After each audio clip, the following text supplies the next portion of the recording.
I'm a wizard, mind you. Made his kid my powerful god.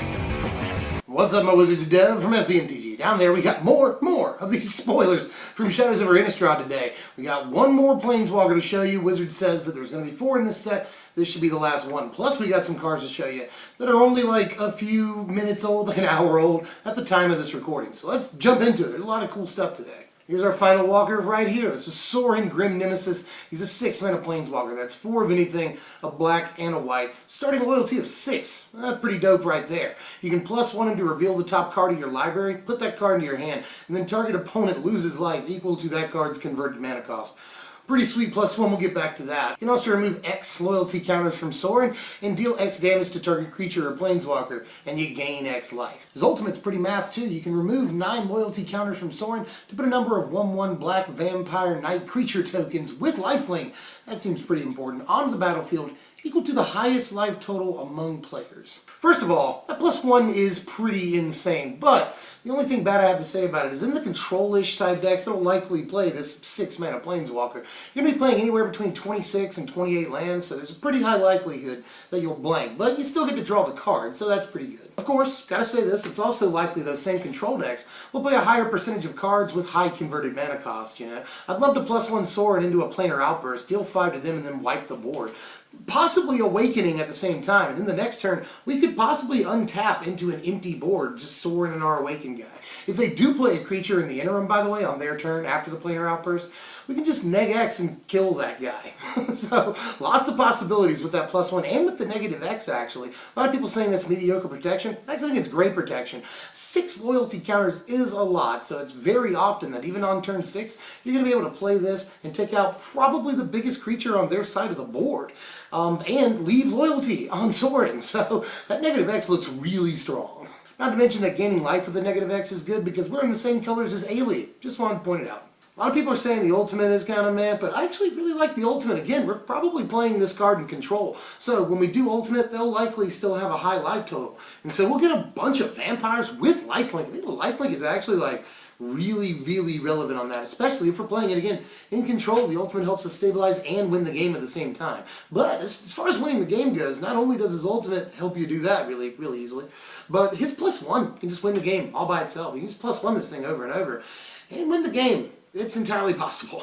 This Sorin just does a lot of really powerful things. We'll see if 6 mana is too prohibitive, but somehow I don't think so. All in all, I'll give Sorin a B+. He looks pretty good in Standard, and probably Commander, but Standard's what I'm after here, and I don't know if he sees any other format play. He just seems priced out of any other format, but in Standard, gonna definitely be a beast. The only thing I really have to dog this card about is the art. I mean, a lot of people are talking about how the art is silly.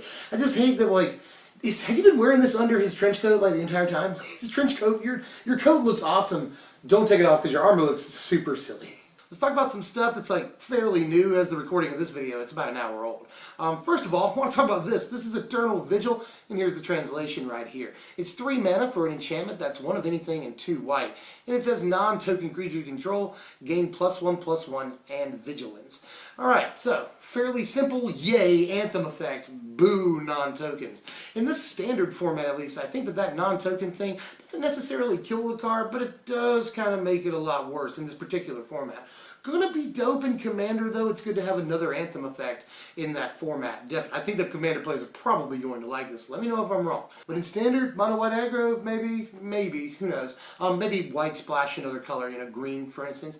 Might be okay, but I really hate the non-token clause on there. Although, I think the Vigilance is pretty good and it's not necessarily a throwaway ability. So, pretty decent card, strong in at least Commander, and we'll see about Standard, but you know, I can't be mad at an anthem effect. Anthems are always good, and this will probably see play because historically they do. Here's another new thing for you right here. This is Behold the Beyond. It's a 7 mana sorcery. That's 5 of anything and 2 black. And you discard your hand too, by the way. Another pretty high cost. To search your library for 3 cards, put them into your hand, and then shuffle your library. That's a pretty good effect. Yet another probably decent Commander card, and maybe even a 1-of in certain Standard decks, but I feel like that even is a pipe dream. People are talking about maybe a 1-of in like a Jund ramp. But I don't know if Jun Ramp is a thing. We'll have to experiment with that and see. I like the idea of Jun Ramp, but I don't even know if this goes in there. It is worth pointing out a couple of things. First of all, by the time you're able to play this, it's entirely possible you don't have any other cards in your hand. So you might not have to incur the cost of discarding things. When you do discard things, it's a Madness Enabler, but it costs 7 mana, so I highly doubt you'll have the mana to activate any Madness costs or pay any Madness costs. So there is that. Only other thing I really want to point out is that it goes and gets up to 3-card combos, which is probably okay. And if, I feel like this is priced out of being broken, but an effect like this could be quite broken in a deck that can generate that much mana, but I just don't know if there's something out there, not even Megatron, that can really take advantage of something like this for that cost. Here's something really new, at the time of this recording at least. It's only about 20 minutes old. This is Village Messenger / Moonrise Intruder. When it's Village Messenger, it's a 1 mana, that's just 1 red mana, 1/1 with haste. And at the beginning of each upkeep, if no spells were cast last turn, you transform Messenger into Moonrise Intruder. While it's Moonrise Intruder, it's a 2/2 with Menace. And at the beginning of each upkeep, if a player casts 2 or more spells last turn, you transform it back into Village Messenger. Definitely undeniably amazing on turn 1 when you're on the play, but that's not going to happen all the time. And it's a particularly bad looking top deck to me, but I will say, if you do get it to transform on your turn 2, it'll definitely go unblocked for at least a couple of turns, so you have that going for you. Menace looks really good on the 2/2. And I probably should say that with like Duress and Fiery Impulse in the format, not to mention the fact that sometimes you sit across from another aggro deck, it may be slightly harder to transform this than we think at first glance. Plus, like, Oath of Nissa might start seeing a little bit more play. There's another green card I'm going to spoil a little bit later on, probably next, that is also good and probably going to see some play. So flipping this, transforming it at least, even on turn 2, might not be as easy as we think. All in all, though, I do think the card is good. I think they pushed it a little bit by giving it haste on one side and Menace on the other. So, maybe. I do think that we are going to be looking for red 1-drops like super hard, especially once Zergo drops out of the format in a few months here. So, this could be good in a few months, or it could be good now. We'll see. I'm just not really sure that it slots into, like, obviously, I don't think it goes into, like, the black-red vampires or anything. It doesn't go into Madness, So, it has to find a home, because it's Goblins doesn't want it, Vampires doesn't want it, Werewolves might want it, but how good is that deck? We'll have to wait and see. So, I'm not sure yet. Here's that green thing I was talking about. This is Traverse the Ulvenwald, and it's just 1 green mana. It's a sorcery. You search your library for a basic land card, put it into your hand, and then shuffle your library. Decent fixing on turn 1, not bad, but if you have Delirium online, it gets way better. If there are 4 or more card types among cards in your graveyard, instead search your library for a creature or land card, reveal it, put it into your hand, shuffle your library. Well, first of all, the most important thing to note that a lot of people aren't catching here is that once this card is Delirious, it drops the basic from the land tutoring option. So you can go get any land that you want to get, which is actually so amazing. I wouldn't be surprised if this saw like Legacy play, and almost certainly we'll see Modern play. Not to mention the fact that once it's Delirious, you can go get any creature that you want, so this becomes sort of almost a better Worldly Tutor, although Worldly Tutor is an instant. So there's that. This is a sorcery. But just 1 green mana for that kind of option, especially in Modern, where it's not that hard to fill up your graveyard at all. In Standard, I could see this seeing play too, though, Searching up a basic land on turn 1 actually isn't that bad. Like, we're losing fetch lands, so this is a way to do that. And it doesn't ramp you or anything, but it does fix your mana, which could be kind of important, and it allows your battle lands to more easily come into play untapped on turn 3, so there's that. This also will allow you to keep hands that only have 1 or 2 lands in them, as long as you have a forest in this, or a green source in this. So, card looks pretty stacked to me, and like I said, could see play in Eternal formats. The card looks a lot better than it might look at first glance. Let's talk for a second about Vessel of Volatility. This is 2 mana, that's 1 of anything, and a red mana for an enchantment. If you pay 1 of anything and a red, just pay its casting cost again and sacrifice it, you get 4 red mana. So according to Wizards R&D, we can't have 3 mana on turn 2, but we can have 5 mana on turn 3. Yet another tool that makes it super easy to ramp to like 7 mana by turn 4. It's like a joke at this point. Not only that, but it fuels Delirium by 1 enchantment, which is sometimes hard to do. Not only that, but this is a common on top of everything else, so this might affect Pauper in some way or another, although I think Pauper already has Seething Song and Rite of Flame, so I don't know if it does. Pauper players, let me know if this affects Pauper or not, but this looks particularly good. On to the next though. This is Deathcap Cultivator. It's a 2-mana 2/1. That's one of anything, and a green mana for a human druid. You can tap it to add a green or a black to your mana pool, and once Delirium is online, it gets Death Touch. Really, people should stop saying this is a crap rare that won't see play. I've seen that all over the internet today in response to seeing this card. People are like, this is bad. Why is this even a rare? One guy on Mythic Spoiler was even like, back in my day, this would have been a crap common. It's like, I've been playing Magic for 20 years, and there was never a point where this would have been a crap common. This card looks good, especially, again, we're losing fetch lands and stuff. We need the mana fixing, especially in enemy colors, because even though the pain lands are enemy colors, you know, it would really help if the battle lands were enemy colors. We don't have that many ways of making enemy colors in the format. So something like this could actually be good fixing and allow us to continue to play Abzan or Sultai. So honestly, I like a lot about this card. In the mid game, it gets a little bit more relevant. You know, it becomes a good blocker, threatening attacker, and the art is freaking outrageously haunting, just like all the other art in this set. The art is really, really good though. Next up, let's talk about Drownyard Temple for just a second. This is a land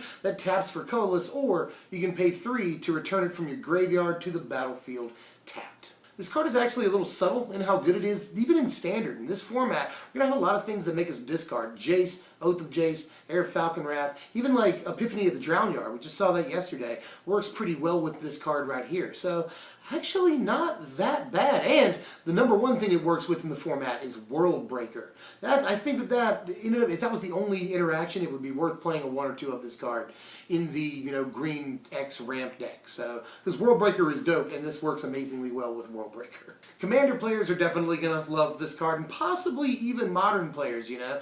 But I mean, anything that makes you sacrifice a land makes this card way better, and there's probably a lot of those effects in EDH. Next thing I want to talk about is Silver Fur Partisan, which I dismissed when I first looked at it. But the more I think about it, maybe. This is 3 mana, that's 2 of anything, and a green for a 2/2 Wolf Warrior with Trample. And this pretty cool ability, whenever a wolf or werewolf you control becomes the target of an instant or sorcery spell, put a 2/2 green wolf creature token onto the battlefield. So it basically makes our wolves and werewolves even tokens that it produces and itself all sort of immune to removal, or at least it gives them the replacement effect. I love that it works on its own tokens and itself, so it's self-sustaining. You don't even have to have any other wolves, but there's probably going to be some playable wolves, not to mention the fact that this goes really, really well with Arlen Cord, so there is also that. Imagine curving, by the way, this into Arlen Cord. There's probably better plays, but that's a pretty sick play in and of itself. Just the fact that if they try to remove your guys, you get more guys, and if you play like combat tricks on your wolves, you get more wolves, so win-win. I actually think the card might be slightly strong. Here's the thing that people are pretty excited for. This is Westvale Abbey / Ormondal Profane Prince. While it's the Abbey, it's a land that you can tap for a colorless mana. Or you can do a couple other things. You can pay 5, tap, and pay 1 life to put a 1/1 white and black human cleric token onto the battlefield. You can also pay 5, tap, and sacrifice 5 creatures to transform and untap it. When it does transform, it's Ormondal Profane Prince. It's a legendary demon with flying, lifelink, indestructible, and haste, and it's a 9/7. I'm pretty sure this card is very, very good, at least in Standard, and maybe even other formats, we'll see. But there's something I don't like about it, you know? Like, if you have the board state already to transform this, then you might be winning the game, you know? Control might want this, but does Control want to have 5 creatures on the board? Does Control want to have to, like, take 5 turns to use this and make 5 creatures, and then use a turn to transform it? Of course it has haste, but I'm just not entirely sure, man. I do think that once you do transform it, it's nearly unstoppable. And if you just get one swing in with it, you'll probably win the game. So that's also a thing. I have to wait. It seems like awfully slow, but maybe with like Secure the Waste, there's a bunch of tokens creators in the format, so that's a thing possibly. And I like the fact that we're seeing a bunch of lands that produce colorless mana, which help us cast Eldrazi. So maybe there's definitely a lot of good things to like about this card, but I'm reserving judgment for now. I want to end on a card that a lot of people are talking about. A lot of buzz for this card today. This is Diregraph Colossus. That's a 3 mana, that's 2 of anything, and 1 black, for a 2/2 zombie. It enters the battlefield with a +1/+1 counter on it for each zombie in your graveyard, and whenever you cast a zombie spell, you put a 2/2 black zombie creature token onto the battlefield. So this does two pretty awesome things, and is actually kind of a different card depending on when you get it. If you play it early, it allows you to generate kind of a lot of zombies over a couple of turns, and if you play it late, it's liable to be fairly big. So almost a different card depending on when you draw it. But hey, early in the game, make 2 or 3 zombies. Late in the game, you got like a 6/6 guy. So both of those things are pretty good. Best thing I can say about this really is that it's a zombie that rewards you for playing zombies. So that's probably really good. I mean, you wouldn't call this a lord necessarily, but definitely worth the slot. And we're probably going to see this in standard. Maybe. It depends on how good the zombie deck actually is. I just think that some of the zombies are good in decks that aren't necessarily, dedicated zombie decks. But, with Risen Executioner, Relentless Dead, this, Fleshbag Marauder, I mean, there's a case for zombies in the format right now. And this goes particularly well with Fleshbag Marauder, by the way, because you just sacrifice Marauder to itself, goes to the graveyard, gives this a little boost. And whenever you do cast a Fleshbag Marauder, you can either sacrifice the token that you get or the Marauder itself. So, yet another thing that goes good with Fleshbag Marauder. This is just pretty prime 3-drop, and I really don't have that much to say about it other than, yeah, this is pretty prime right here. There's really not too many bad things about the card. I hate kind of that it's a 3-drop, but it couldn't have been anywhere else. As a 4-drop, it would be bad. As a 2-drop, it would be just completely broken. So, yeah, 3 sounds about right. And we are playing a lot of 3-drops in our standard black decks. Nantuko Husk, some people play Drana, everyone in the world plays Liliana, so, and there's even more good 3-drops in black, so depends on how many zombies you play, whether or not this makes a slot in your deck, but definitely going to have to build zombies for the channel. That's all the spoilers I've got for today. I'm pretty sure we're going to get more tomorrow. Now, I may take a day off of doing spoilers and then just do a big spoiler video or maybe another top 10 spoilers so that I can go ahead and push out this Red-Black Madness or Vampire Aggro deck, And a couple of people suggested double deck tech. I'm totally going to do that for you. A budget and a competitive deck. I may wait for a couple more cards to come out because we've only seen about a third of the set so far. But I definitely think that we can make a Vampire or Madness or Vampire Madness deck that is probably going to be very representative of what it's going to end up actually looking like at this point. So, want to push that out for you very soon. Stay tuned for that. And if you enjoyed this content, like, share, and comment, because I want to know how you felt about all of these cards. And, of course, sub if you're new. I'm Deb from SBMTG. Hope you liked it, guys, and I'll see you later. Thanks for watching, my wizards.